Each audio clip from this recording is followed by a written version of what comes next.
আসসালামু আলাইকুম। এই কথাটি অনেক জায়গায় শোনা যায় যে স্বামীর পায়ের নিচে স্ত্রীর বেহেশত। এটা কতটুকু সত্য পবিত্র কুরআন ও সহিহ হাদিসের আলোকে তা আজ আমরা জানব।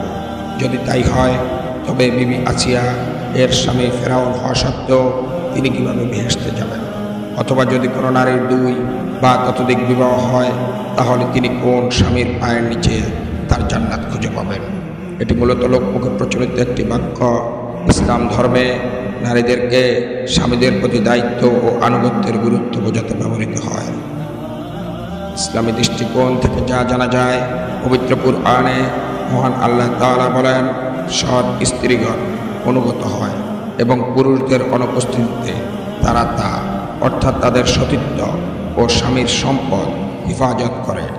আল্লাহ যা হেফাজত করার আদেশ দিয়েছেন সূরা আন-নিসা আয়াত 34।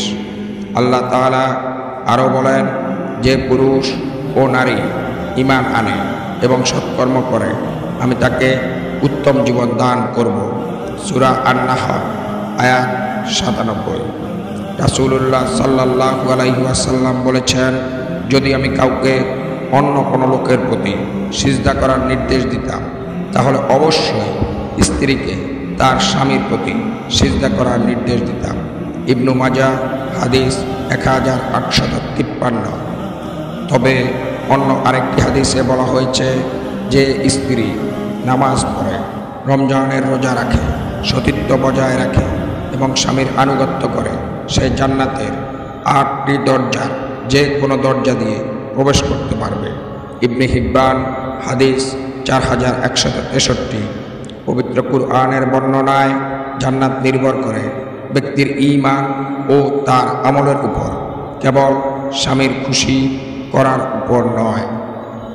এই হাদিস দ্বয়ে স্বামীর অধিকার ও আনুগত্য বোঝানোর জন্য বর্ণিত হয়েছে, কিন্তু এখানে এই কথাটি বলা হয়নি যে স্বামী স্ত্রীর জান্নাতের মালিক। তাহলে সত্য হলো স্ত্রীর জান্নাত নির্ভর করে তার ঈমান, ইবাদত ও স্বামীর প্রতি দায়িত্ব পালনের উপর। স্বামীর পায়ের নিচে স্ত্রীর বেহেশত, এই কথাটি ইসলামের নয় বরং পুরোপুরিভাবে মানুষের তৈরি। আমরা যেন ইসলামকে ইসলামের মূল উৎস অর্থাৎ কিতাবুল্লাহ ও সুন্নাতে রাসূল সাল্লাল্লাহু আলাইহি ওয়াসাল্লাম থেকেই বুঝি। আল্লাহ আমাদের সবাইকে ইসলামের উপর অটল রাখুন। আমিন।